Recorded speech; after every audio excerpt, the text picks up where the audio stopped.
الحمد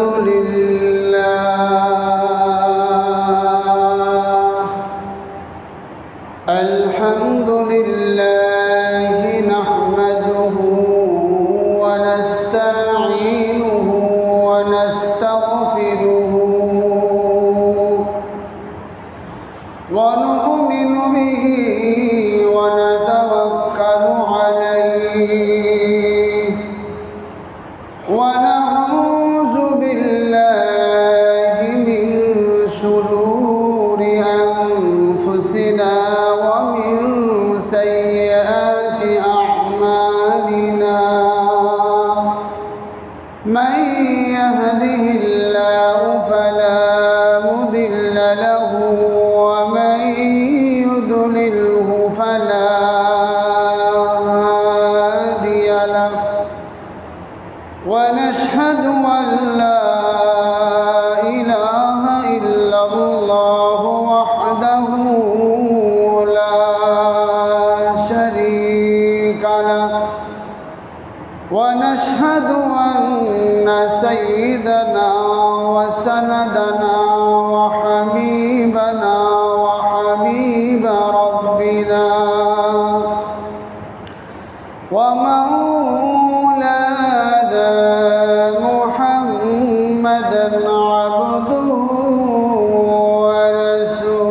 ورسوله صلى الله تعالى عليه وعلى آله وأصحابه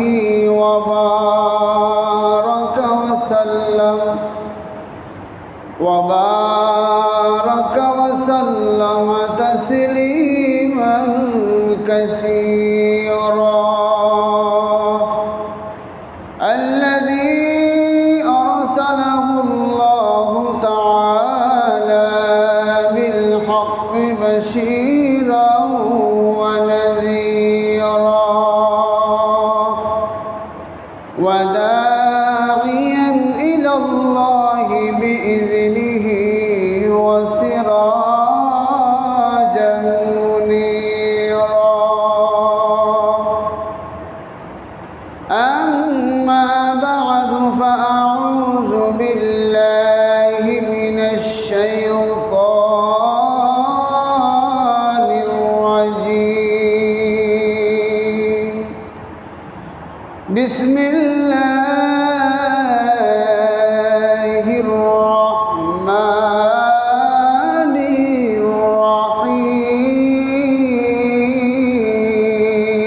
الرحيم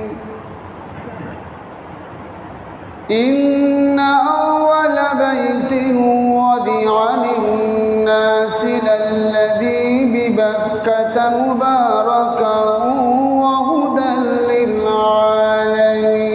للعالمين فيه آيات بينات مقام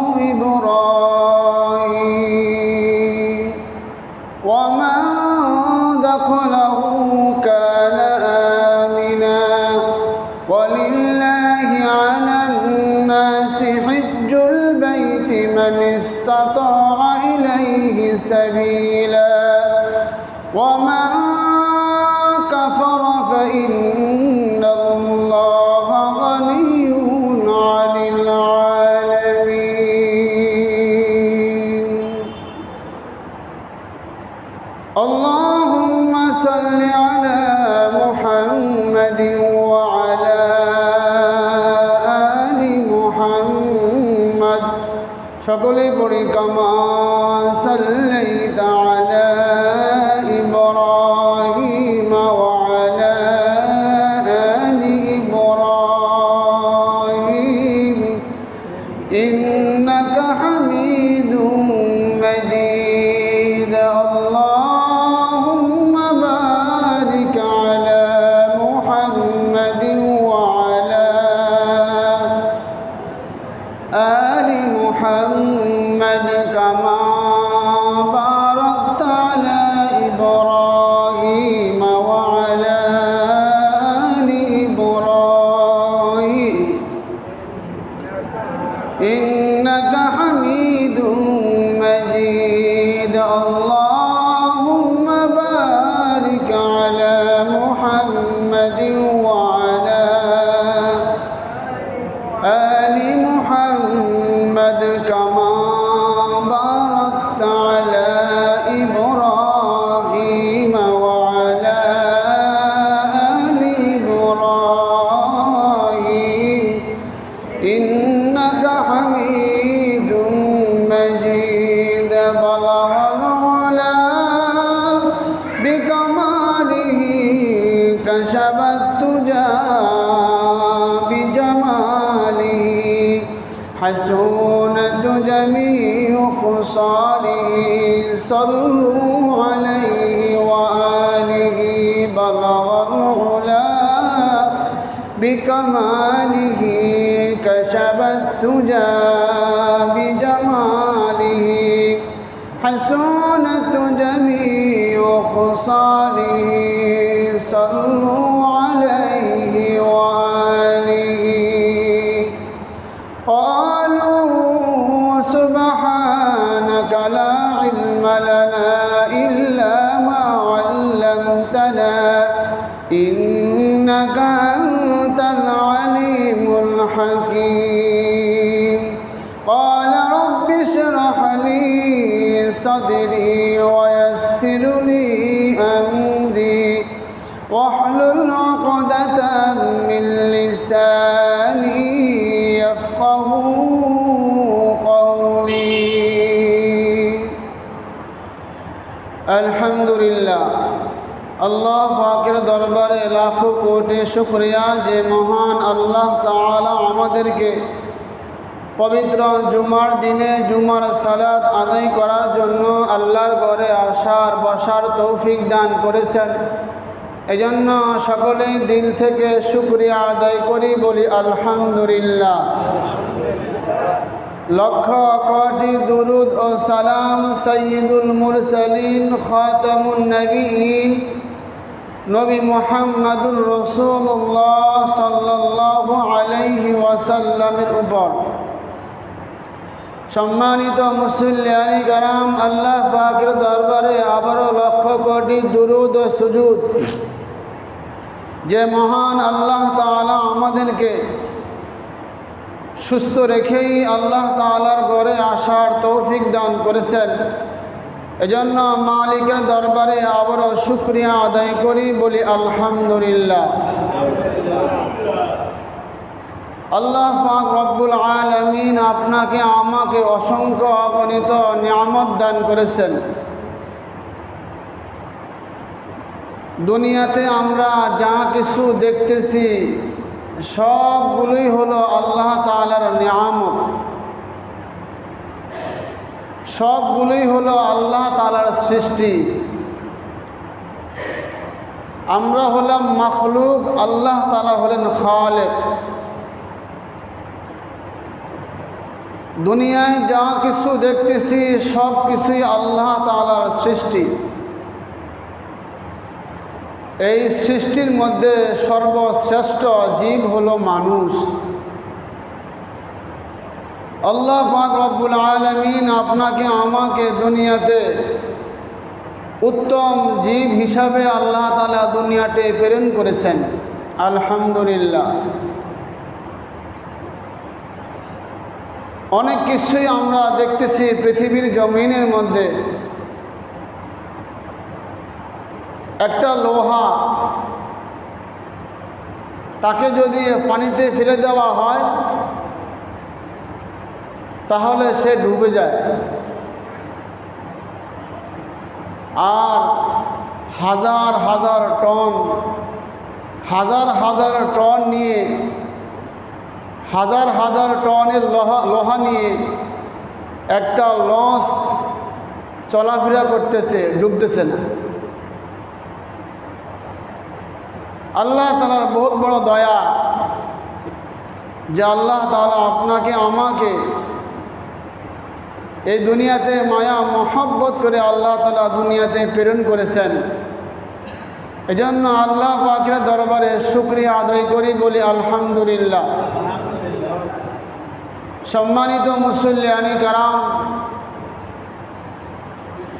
কয়েক সপ্তাহ যাবৎ আমরা হজের গুরুত্ব ও ফজিলত সম্পর্কে আলোচনা শুনলাম।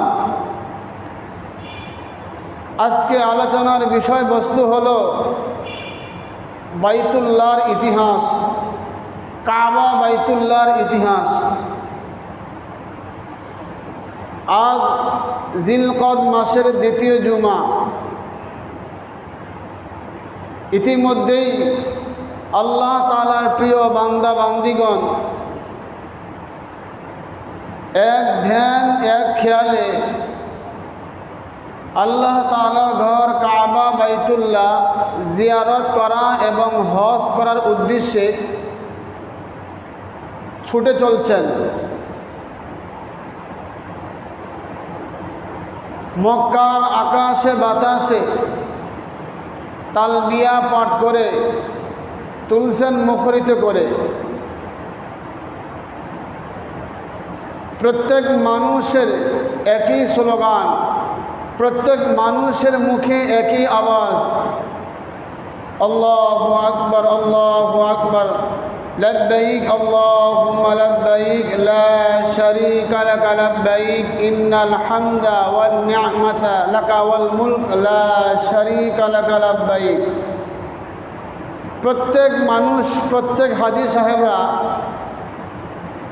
এই আওয়াজ, এই স্লোগান করতে থাকেন। লব্বাইক আল্লাহুম্মা লব্বাইক, লা শারীকা লাকা লব্বাইক, ইন্নাল হামদা ওয়ান নি'মাতা লাকা ওয়াল মুলক, লা শারীকা লাকা লব্বাইক। আল্লাহ, আমি উপস্থিত আছি, আমি হাজির আছি, আপনার কোনো শরীক নাই। ইন্নাল হামদা ওয়ান নি'মাতা লাকা ওয়াল মুলক, সমস্ত নিয়ামত, সমস্ত প্রশংসা, সমস্ত রাজত্বের মালিক একমাত্র আল্লাহ। লা শারীকা লাকা লব্বাইক, আল্লাহর কোনো শরীক নাই, অংশীদারিত্ব নাই। আল্লাহ এক, দ্বিতীয় আর কোনো আল্লাহ নাই। মক্কায় এই আওয়াজ, এই স্লোগান চলছে। যারা হজে গমন করেন, যারা হজে যান, তাদের এক নম্বর টার্গেট থাকে কাবা বাইতুল্লাহর দর্শন লাভ করা। আজীবন যে ক্যাবলার কথা শুনেছে, যার ছবি বিভিন্ন পেপার পত্রিকায় ক্যালেন্ডারে দেখেছে, যার দিকে মুখ করে নামাজ পড়েছে, আজ সেই কাবাকে সরাসরি সে দেখবে। তাকে চুমু খাবে, তাকে তাওয়াফ করবে, তাকে বুকের সাথে মিলাবে। কেউ যখন সর্বপ্রথম কাবাকে দেখে, তখন সে আনন্দ আবেগে উৎপন্ন হয়ে পড়ে। আবেগে তার চোখের পানি জড়তে থাকে। ঠিক সেই সময় বান্দা যেই দোয়া করে, আল্লাহ তার ওই দোয়াটা কবুল করেন। সুবহানাল্লাহ।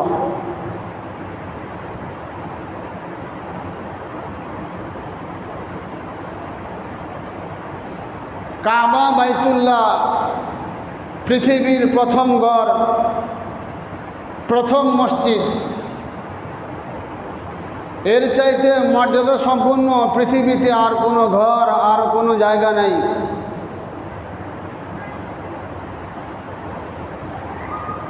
হযরত জিবরিল আমিন আলাইহিস সালাতু ওয়াস সালাম আদম নবীর কাছে আসলেন। এসে বললেন যে আল্লাহ তাআলা আপনাকে আদেশ করেছেন আল্লাহ তাআলার ঘর নির্মাণ করার জন্য। আদম নবীকে কোথায় কাবা ঘর নির্মাণ করা হবে, জিবরিল সব কিছু চিহ্ন তাকে দেখাইয়া দিলেন। আদম আলাইহিস সালাতু ওয়াস সালাম ফেরেশতাদের সহযোগিতায় এই কাবা ঘরকে নির্মাণ করেন। নির্মাণ করার পরে আদম নবীকে আল্লাহ তাআলা আদেশ করলেন যে কাবা ঘরকে তওয়াফ করার জন্য। আদম আলাইহিস সালাতু ওয়াস সালাম এই ঘরকে তওয়াফ করেন। যুগে যুগে এই কাবা ঘরের তওয়াফ চলছে। বর্তমানে বা ভবিষ্যতে কিয়ামত পর্যন্ত এই কাবা ঘরের তওয়াফ বন্ধ হবে না, চলতেই থাকবে। পৃথিবীর জমিনের মধ্যে এমন কোনো নবী রাসূল দুনিয়াতে আগমন করেন নাই যারা এই কাবা ঘরকে তওয়াফ করেন নাই। আদম আলাইহিস সালাতু ওয়াস সালাম এই কাবা ঘরকে তওয়াফ করেছেন। ইব্রাহিম নবী এই কাবা ঘরকে তওয়াফ করেছেন। ইসমাইল নবী এই কাবা ঘরকে তওয়াফ করেছেন। শীষ নবী এই কাবা ঘরকে তওয়াফ করেছেন। ইদ্রিস নবী এই কাবা ঘরকে তওয়াফ করেছেন। শুআইব নবী এই কাবা ঘরকে তওয়াফ করেছেন। জাকারিয়া নবী এই কাবা ঘরকে তওয়াফ করেছেন। ইয়াহইয়া নবী এই কাবা ঘরকে তওয়াফ করেছেন। শুআইব নবী এই কাবা ঘরকে তওয়াফ করেছেন। ইয়াকুব নবী এই কাবা ঘরকে তওয়াফ করেছেন। মুসা নবী এই কাবা ঘরকে তওয়াফ করেছেন। ইয়াহইয়া নবী তিনিও এই কাবা ঘরকে তওয়াফ করেছেন। নূহ আলাইহিস সালাতু ওয়াস সালাম তিনি এই কাবা ঘরে তওয়াফ করেন।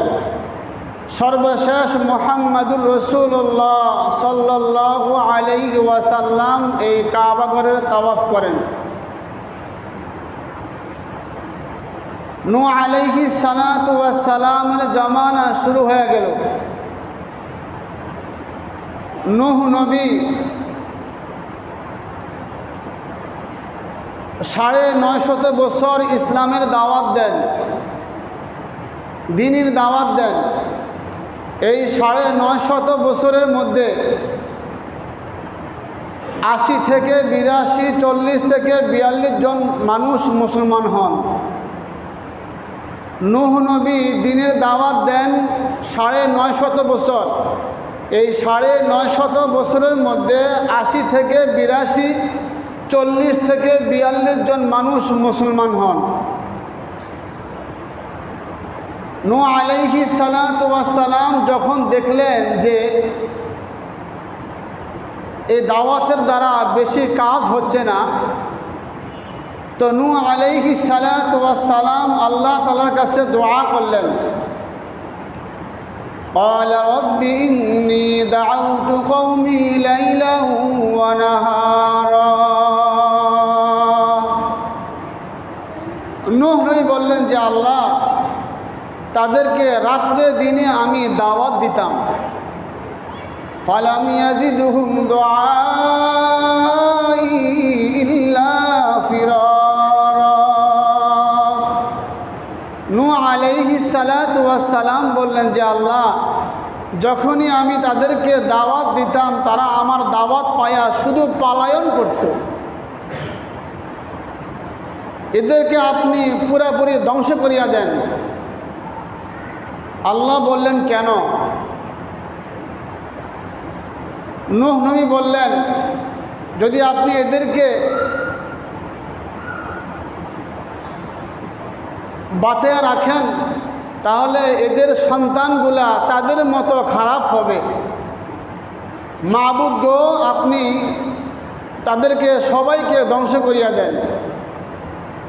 নূহ আলাইহিস সালাতু ওয়াস সালামের দোয়া আল্লাহ কবুল করলেন। আল্লাহ তাআলা বললেন, হে নূহ, একটা জাহাজ বানাও, জাহাজ। নূহ নবী যখন জাহাজকে তৈয়ার করবেন, আল্লাহকে জিজ্ঞাসা যে আল্লাহ, এই জাহাজটা স্টিলের হবে না কাঠের হবে?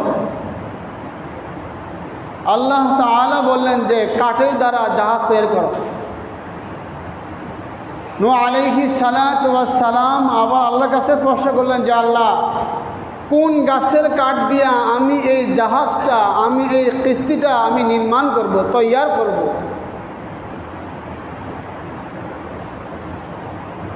আল্লাহ তাআলা বললেন শাল গাছের কাঠ দিয়া তুমি এই জাহাজটা তৈয়ার করো। নূহ আলাইহিস সালাতু ওয়াস সালামের এই জামানা থেকে নিয়ে শাল গাছের ইতিহাস তৈয়ার হয়, এই শুরু হয়।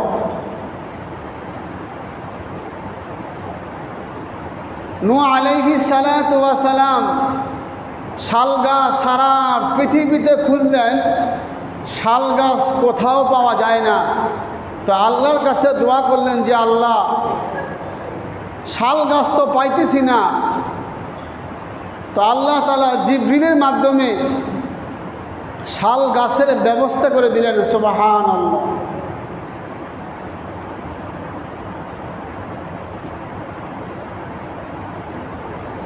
এরপর নূহ আলাইহিস সালাতু ওয়াস সালাম প্রশ্ন করলেন যে আল্লাহ, এই জাহাজটা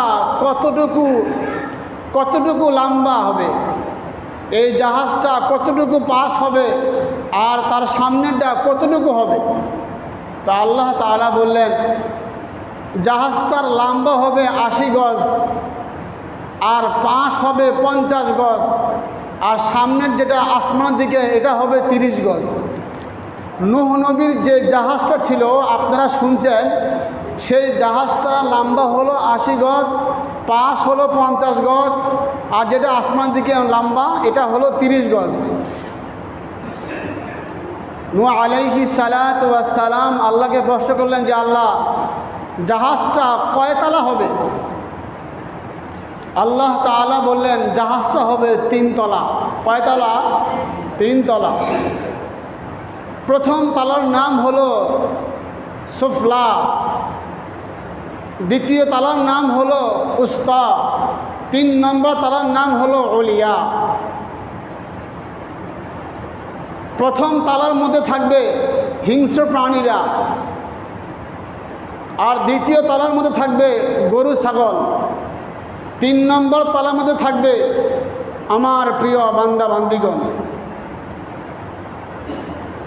নূহ আলাইহিস সালাতু ওয়াস সালাম যখন দেখলেন উপর থেকে নিচ থেকে পানি উঠতেছে, তো নূহ আলাইহিস সালাতু ওয়াস সালাম তিনি জাহাজে উঠলেন আর দোয়া পড়লেন, বিসমিল্লাহি মাজরিহা ওয়া মুরসাহা ইন্না রাব্বি লাগফুরুর রহিম।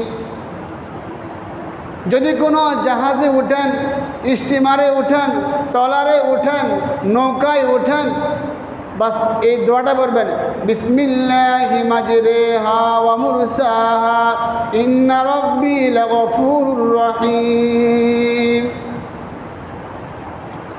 নূহ আলাইহিস সালাতু ওয়াস সালামের জাহাজ যখন চলতে লাগলো ইঞ্জিন ছাড়া, তখন চলতে চলতে ওই কাবাঘরের কাছে চলে আসলেন। আসার পর দেখে যে কাবাঘর ওখানে আর নাই। নূহ নবীর যখন বন্যা শুরু হয়েছে, তখন আল্লাহ পাক রব্বুল আলামিন এই কাবাঘরকে জিবরিলের মাধ্যমে 4 নম্বর আসমানে আল্লাহ তাআলা তুলে নিয়ে গেলেন। তখন ওই জাহাজটা ওই কাবাঘরের স্থানের মধ্যে অটোমেটিকলি 7টা চক্কর দিলেন। সুবহানাল্লাহ।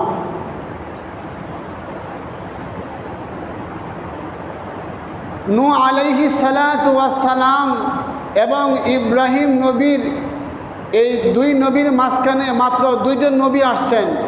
একটা হলো হুদ, আরেকটা হলো সালেহ আলাইহিস সালাতু ওয়াস সালাম। একজন হলো হুদ, আরেকজনের নাম হলো সালেহ। ইব্রাহিম নবীর জামানা শুরু হয়ে যায়। ইব্রাহিম নবী যে নারীকে বিবাহ করেন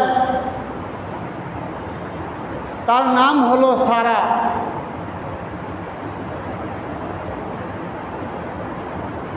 এই সারা বিবি অনেক সুন্দর ছিল।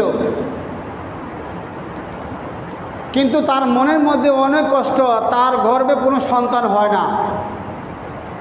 ইব্রাহিম নবীর যে প্রথম স্ত্রী সারা, সে অনেক সুন্দরী, কিন্তু তার গর্ভের মধ্যে কোনো সন্তান হয় না, তাই তার মনের মধ্যে অনেক কষ্ট। ইব্রাহিম নবী তিনি দিনের দাওয়াত দিতে শুরু করলেন। মাত্র দুইজন ব্যক্তি মুসলমান হইলেন। একজন হলো তার বিবি সারা, দ্বিতীয় হলো তার ভাতিজা হুদ আলাইহিস সালাতু ওয়াস সালাম। তার ভাতিজা লূত তিনি মুসলমান হইলেন। একজন হলো সারা, আরেকজন হলো তার ভাতিজা লূত। যখন নাকি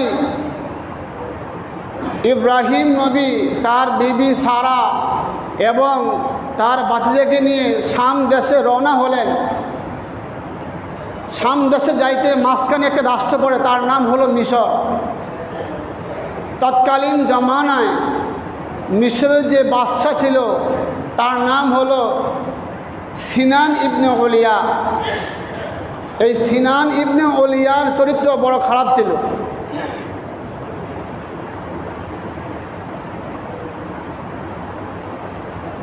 যদি কোনো সুন্দরী মেয়েকে পাইতো তো সে খারাপ কাজ করত। মিশরের তখন বাদশাহ সিনান ইবনে ওলিয়া, তো ওই বাদশার কানে পৌঁছাইল। বাদশার কানের মধ্যে খবরটা গেল, আওয়াজটা গেল যে আপনার এলাকার মধ্যে সুন্দর একজন মহিলা আসছে, তার নাম হলো সারা। বাদশাহ ডাক দিলেন, তার সাথে খারাপ কাজ করবেন, নাউজুবিল্লাহ। তো বাদশাহ ওই সারাকে ডাক দিলেন। তো ইব্রাহিম বললেন যে ঠিক আছে, তুমি যাও, তুমি যাও। ইব্রাহিম নবী বললেন যে তোমাকে জিজ্ঞাসা করে ইনি কে, তুমি বলবা ইনি আমার ভাই, আমি ওনার বোন। সারা যদি তোমাকে জিজ্ঞাসা করে ইনি কে, তুমি বলবা ইনি আমার ভাই, আমি ওনার বোন। তো সারা বলল না। ইব্রাহিম নবী বলল যে কেন, আদম নবী আমারও আব্বা, তোমারও আব্বা, সেই হিসাবে আমরা ভাই বোন। সুবহানাল্লাহ। বাদশার কাছে গিয়ে বলবা ইনি আমার ভাই আর আমি ওনার বোন। কেমনে? বলে আদম তোমারও বাবা, আমারও বাবা, সেই হিসাবে আমরা ভাই বোন। যখন বাদশার কাছে গেল, বাদশাহ তার সাথে অপকর্ম করবে, খারাপ কাজ করবে সারার সাথে।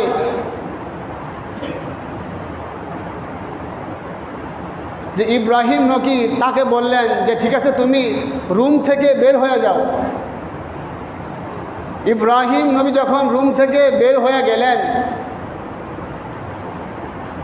তখন তিনি বের হয়ে বাস নামাজে দাঁড়ায় গেলেন। আল্লাহু আকবার। এটা হলো নবীদের সুন্নাত।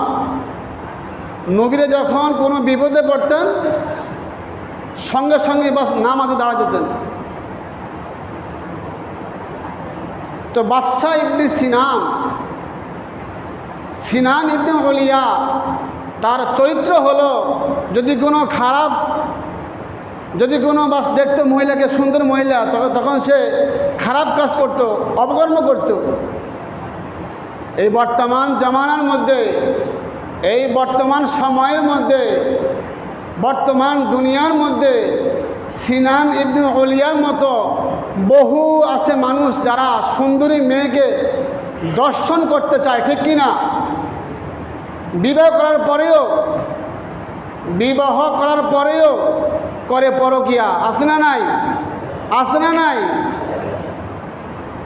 সন্তান হয়ে গেছে, সন্তানকে বিবাহ দিছে, ওই ঘরের মধ্যে সন্তান হয়েছে, এরপরেও মোবাইলের মাধ্যমে, বিভিন্ন লেখার মাধ্যমে, বিভিন্ন ইশারা ইঙ্গিরায় চলতেছে পরকীয়ার প্রেম।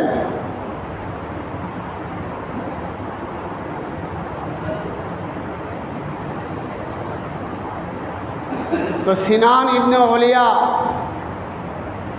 তিনি তার সাথে অপকর্ম করবেন।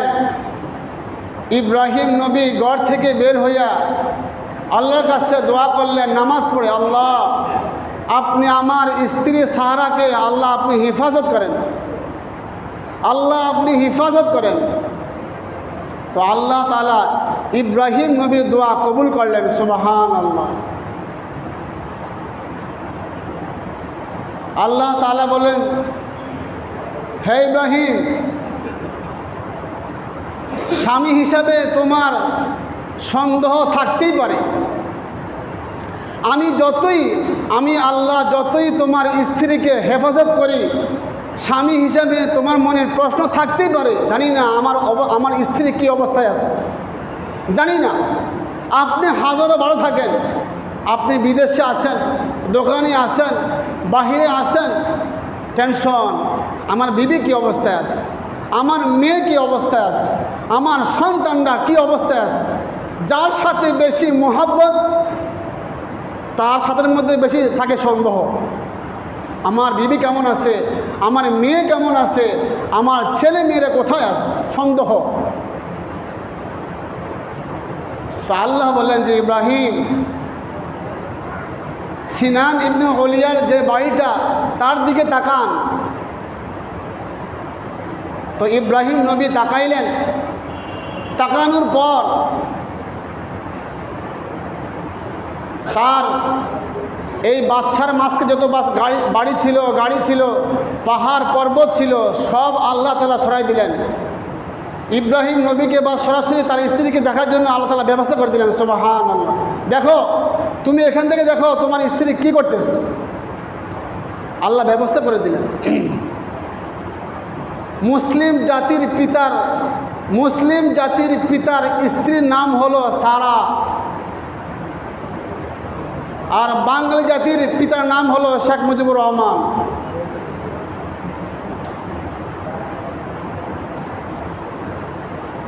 তো জাতির পিতা ইব্রাহিম নবী, তার স্ত্রী হলো সারা।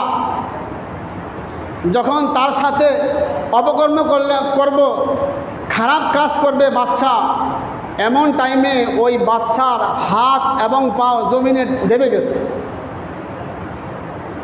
তো বাদশা বলতেছে, সারা তুমি একটু দোয়া করো আমার জন্য, আমি আর কখনো তোমার সাথে খারাপ কাজ করব না। তো সারা অনেক আল্লাহওয়ালা মানুষ ছিলেন, দোয়া করলেন, আল্লাহ বাস জমিন থেকে তার পা এবং হাত আল্লাহ তাআলা উঠাই দিলেন। এরপর তৃতীয়বার আবার নবীর যে স্ত্রী আছে সারা, তার সাথে বাস সহবাস করবেন, আবার তার হাত পাও বাস ডুবে গেছে। আবার দোয়া করলেন, আবার উঠে গেল। তৃতীয়বার আবার এমন করলেন, আবার উঠে গেল। তখন বাদশা বলল, মিশরের বাদশা বলল, সারা তুমি যে আমার যে একটা উপকার করলা, সেই হিসাবে আমি তোমাকে একটা পুরস্কার দিব। সেটা হলো, আমার ঘরের মধ্যে একটা বাদী আছে, তার নাম হলো হাজেরা আলাইহিস সালাতু ওয়াস সালাম। ইব্রাহিম নবীর দ্বিতীয় যে স্ত্রী, তার নাম হলো হাজেরা, ইসমাইল নবীর আম্মা।